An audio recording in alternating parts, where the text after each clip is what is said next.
It is Friday, April 24, 72 hours after the Iran ceasefire was extended without a deadline, to give Tehran's, in President's words, fractured leadership time to produce a unified proposal. And a few hours after the Lebanon ceasefire announced from the Oval Office yesterday evening by the President of the United States, standing between the ambassadors of two countries that had not held direct talks in 3 decades. And tonight, the news has again shifted the week's diplomatic axis. The US and Iran are returning to Islamabad. A second round of direct talks mediated by Pakistan and the American naval blockade of Iranian ports still in place as the negotiations happen. 2 ceasefires, 2 architectures. 1 mediator in Islamabad holding the Iran file.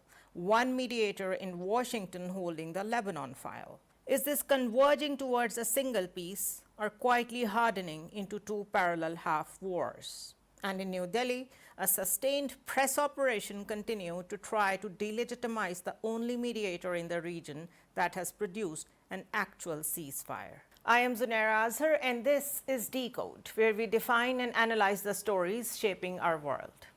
3 stories tonight. All of them grow out of yesterday's news, but none of them stay there. First, the 2 ceasefires, Lebanon extended by 3 weeks at the White House. Iran extended without a clock at all. Same president, same week, 2 completely different diplomatic postures. We will ask what that asymmetry tells us about where Washington has decided this war can be ended and where it has decided it cannot. Second, the forever war question. The Pentagon is drafting new strike plans. Trump telling reporters not to rush him. European foreign ministers warning the deal will be weaker than JCPOA. A leaked memo floats expelling Spain from NATO over its refusal to join. We will examine the institutional, military, and political features that turn a war into a war without an end.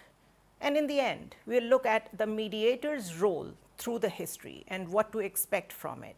Let us decode the night. Yesterday afternoon in the Oval Office, President Donald Trump, Vice President J.D. Vance, Secretary of State Marco Rubio, U.S. Ambassador to Israel Mike Huckabee, U.S. Ambassador to Lebanon Michael Issa, and the ambassadors of Israel and Lebanon sat together for a second round of direct talks. At the end of it, Trump announced on Truth Social that the Israel-Lebanon ceasefire, which was due to expire this Sunday, will be extended by 3 weeks. In the same Oval Office event, Trump set a new condition for any future Iran deal, quoting, Iran needs to stop funding Hezbollah. He called it, quote, a must. He told reporters that the U.S., in his words, work with Lebanon to help it protect itself from Hezbollah. He hinted that Israeli Prime Minister Benjamin Netanyahu and Lebanese President Joseph Aoun may both be invited to the White House in the coming weeks. And he made a point of saying that Israel retains the right to strike Lebanese target in self-defense, a softening of his statement last week that Israel was, in capital letters on Truth Social, prohibited from bombing Lebanon. On the Iran track, the picture is the opposite. The blockade remains. The new Supreme Leader Mujtaba Khamenei has not made a public appearance since his selection. Asked yesterday how long he was prepared to draw an Iran war, the president's answer to reporters was, quote, don't rush me. The Pentagon, according to CNN reporting today, is now developing a new family of strike packages built specifically around Iran's chokehold capability in the Strait of Hormuz, the Southern Arabian Gulf and the Gulf of Oman, small fast attack boats, mine-laying vessels, and the asymmetric assets that have effectively closed the trade. In Tehran today, President Masoud Pezeshkian and Foreign Minister Abbas Araghchi issued near identical statements. Pezeshkian wrote, on record, there are no radicals or moderate in the country. We are all Iranians and revolutionaries. We will, quote, make the criminal aggressor regret his actions. Let's look at the asymmetry clearly, because the asymmetry is the story. On the Lebanon file, the United States yesterday demonstrated everything a great power mediator is capable of when it actually wants a deal. It convened the parties, it put its president in the room, it put 2 of its ambassadors in the room, it announced an extension, it softened a previous prohibition to give Israel an operational off-ramp. It hinted at heads of state meetings to follow. And it set the next round of talks in motion before the current one had ended. On the Iran, something is different. In the same week, the same administration is doing none of these things. There is no Trump-Pezeshkian meeting on the horizon, and in Trump's own words, don't rush me. The blockade is now described in the Truth Social post as the president's primary lever. And the Pentagon is drafting new strike plans, not extension protocols. Why the difference? Because Lebanon, in Washington's reading, is a problem the US believes it wants to solve. Israel wants Hezbollah disarmed, Lebanon's President On and Prime Minister Salam want the same outcome, and new Lebanese government has formally moved to disarm the group. The Lebanese state and the Israeli state have a structurally aligned interest now, separated only by a buffer zone.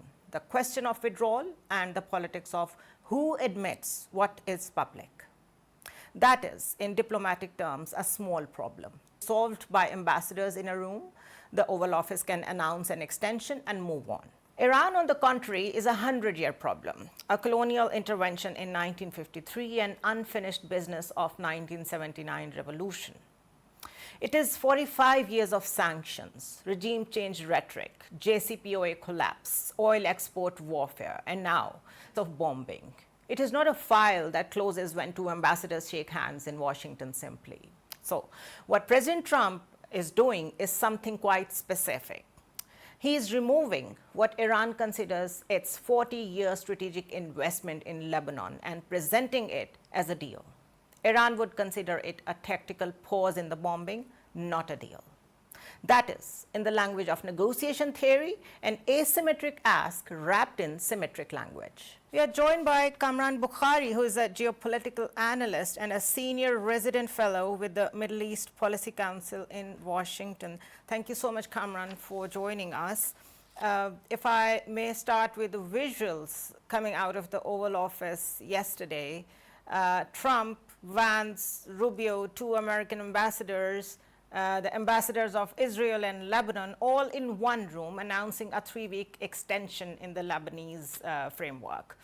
On the Iran file, on the contrary, the military posturing continues and the blockade stays. From your reading, is this kind of asymmetry deliberate signaling, or it's like Lebanon is more solvable, Iran is not, or is it just accidental shape of two separate processes? Well, thanks for having me. I don't think it's accidental, for one, because the two are linked. If you go back to the original demand of the United States, one of them was Iran needs to stop harming and financing proxies. And who is their premier proxy? Hezbollah in Lebanon. Absolutely. So that's one. Number two is that just before the Iranian delegation came to Islamabad, they were demanding that the ceasefire be extended to Lebanon. Mm-hmm. So there's no way that the two are separate. They are organically linked, but the two have different sort of pace. There are issues on the Lebanese front, and then there are issues that are related to the main theater, which is between the U.S. and Iran. Mm-hmm. The Lebanese front is as such that the Iranians recognize that the continued warfare there could prove very devastating for its proxy. It sees itself as having a little bit more bandwidth to deal with the situation, speaking kinetically. So therefore, you have a situation over there that seems to be moving a bit faster, if you will, for a lack of a better term. The other thing here is that I wouldn't be surprised that these developments are all reflections of some back channel conversation that we are not privy to, and we hear about when information trickles in bits and pieces, such as this one, that we have a 3-week extension to the Lebanese ceasefire. So what I'm trying to say here is that we shouldn't look at them separately. Right. Trump said on the record yesterday that Iran must stop funding Hezbollah as a condition of any deal. And he used the phrase, that's a must. Is Washington genuinely asking Tehran to surrender 40 years of its regional strategic investment as the price of a tactical ceasefire? Or is this an opening bid that Washington itself does not expect to hold? Well, look, I mean, this is, as I said, this is one of the three original core demands, the other being zero enrichment and caps on ballistic missile technology or capability. So what does it mean to, not fund and support Hezbollah? Mm-hmm. The United States understands that Hezbollah is not just like the Houthis and a group in another country that Iran happens to support. Hezbollah is an extension of the Islamic Republic in the Levant. And it was created, was nurtured, and developed by the Islamic Revolutionary Guards Corps. So this is all known to the United States. What it means is that relationships are deep, and Iran is unlikely to just simply, do away with it. The problem on the American side is not that Iran has relations with Hezbollah. Those relations are, there's only so much you can do about those relations. The American demand is very specific, that you can't have a militia in Lebanon. I mean, mind you, since the 1989 Taif Accords that were signed in Saudi Arabia that brought the Lebanese civil war to an end, Hezbollah has been the only political faction in the country that has had a militia, was allowed, according to the deal, to have a militia. Now, that is no longer acceptable for the United States, for the Lebanese, for the Syrians, for the Turks, for the Saudis, for pretty much everybody in the region except for Iran. Mm-hmm. So the American demand is, look, we understand you have relations with Hezbollah. Use them to help us disarm if you want us to reach a settlement on the broader issues. Right. So still, even if there is a back channel going on, or there is, let's suppose, no closed door happening, how does Tehran read a demand like that being made publicly by Donald Trump?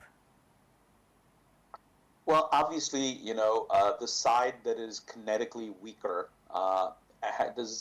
find itself in a very uncomfortable situation when those kind of conversations make their way into the public realm because the President of the United States decides to bring them out. So, but, the Iranians' information operations capabilities are well known. I mean, they know how to spin this. So they're not too worried about it. Mm-hmm. But what they're mostly worried about is, it's hard to compromise and not look like you've capitulated. And so how do you work out a deal where, Hezbollah, whatever happens to Hezbollah does not look like a surrender, if you will. But on the other hand, the kinetic pressure is so much from Israel and the United States that sustaining Hezbollah as an armed group has become terribly costly. And so I think at the end, when everything is said and done, the Iranians are hoping that they will be able to retain Hezbollah as a major social and political force. Now, the problem with that is, until now, that has been a function of Hezbollah's weapons. If the playing field gets leveled, where Hezbollah is no longer allowed to have weapons, then will it be able to compete in the Lebanese arena as it used to with weapons? That's the problem that the Iranians are facing. Right, and I think it's the most core of this whole conundrum. The Lebanon track, I was just looking at it from foreign policy perspective, that Lebanon track is being run as a classical diplomatic process, bilateral, ambassador level, time-bound, extendable. However, the Iran track is being run as a coercive process. You look at blockade, you look at deadlines, leaks about new strike plans, and public claims of fractured leadership. Is this how the American foreign policy actually works from the inside, or are these two different tracks being run by two different groups from inside? No, I think it's a part of a whole. I mean, one of the things that the Trump White House has done is sort of cut down on the bureaucracy, where the right hand doesn't know what the left hand is doing. You will recall that the bloated National Security Council was pared down significantly.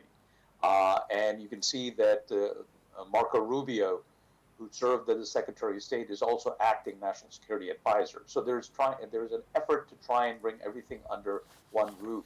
And if you notice, Even Special Envoy Steve Witkoff and the son-in-law, the president, Jared Kushner, they're all part of the same team. They're not sort of separately doing things. So I don't think that this is, a case of that. But what I do see is that, look, it's all one process. Obviously, each part of that process has its own peculiarities, has its own, details that need to be worked out. In the end, what you see overtly, like diplomacy and the ambassadors of Lebanon and Israel meeting each other, I think those are just details. They wouldn't be doing this unless the principals were in agreement and were not moving in this direction. So I wouldn't read too much into it. Right. The president told reporters yesterday when asked about a timeline for Iran that don't rush me. Is there really no clock at the blockade because the whole world is affected by it? And to be honest, how is Tehran's holding or seizing the Strait of Hormuz different from this blockade? Where is international law in this? Well, look, I mean, the president's choice of words are, in the moment. So he's being asked a question. So, one can't sort of read his mind as to why he's saying don't rush me, or why is he saying anything at all. I mean, those are just sort of natural, quick responses to questions that, he may or may not be prepared for. But the thing over here is, at the end of the day, is look at the strategic picture. The strategic picture is being lost because the Western and international media has been successfully sort of affected by Iranian information operations. True. And this is no secret. The Iranian information operations seem to be, if you will, far more effective than the American public diplomacy or public relations. So what we have here is a reality that Iran is not controlling the Strait of Hormuz. It is disrupting the Strait of Hormuz. Iran can, if it's attacked again, then it could retaliate again against the Gulf states. But that's not where the story ends. Every kinetic action has a cost. And the question is, can the Iranians accept the cost that will come if it starts to fire missiles and drones across the Persian Gulf again? I don't think so. The evidence for that is, as soon as the president said the next stage of fighting will involve targeting infrastructure, that's exactly when the Iranians came to Islamabad. They were not coming before that. So why is that happening? That is happening because, you see, whatever they're projecting through info ops is one thing. They, of all people, know what they're capable of, and they're very rational about that. And I think that that's where sort of the public discourse isn't going. We will look at sort of the media statements and we take them for granted, and then we build narratives around it. And this is the problem. This is a deeper problem beyond the Iran conflict, which is that analysis has really taken a hit in recent decades. Right. My last question to you. Even the Pope is publicly criticizing this American war.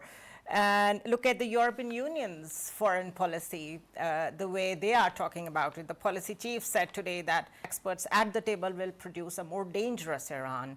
There is a Pentagon memo leaked this morning, even floats the possibility of removing Spain from NATO for refusing to joining the war. What does it tell us about the American position when the Pope and allies are all distancing themselves from the war in a different way, but they all are in fact doing the same thing? Again, those are public statements, whether it's coming from the United States, whether it's coming from Spain or the Pope or the European countries. What is the ground reality? The ground reality is the Europeans are upset because they are being asked, like everybody else in the world, to take responsibility for security, not just in their own immediate strategic environments, but also broadly speaking, because the Europeans aren't, this isn't 45, this is, the 21st century, Europe is prosperous. They're upset, but at the end of the day, what are they going to do? Are they going to go and say, okay, we're going to take a stand against the United States? No. Again, these are statements, largely shaped by new realities that you've yet to come to terms with. You have domestic political calculi to deal with. So I wouldn't read too much in any of this. At the end of the day, the Europeans and everybody else still rely on the United States. The problem is the United States doesn't want that reliance to continue. The United States wants to retrench and is asking allied and partner nations in different parts of the world to take responsibility, and they're finding that very difficult to do, and naturally so. They've never done it. For the last 80 years, the United States has been doing the heavy lifting. The burden sharing, burden shifting strategy that the United States is rolling out is going to be very difficult. And these are all sort of those, this is all evidence that there is a very chaotic situation because of the shift, the geostrategic shift in the American posture, globally speaking. Well, thank you so much, Kamran Bukhari, for your time. Thanks for joining us.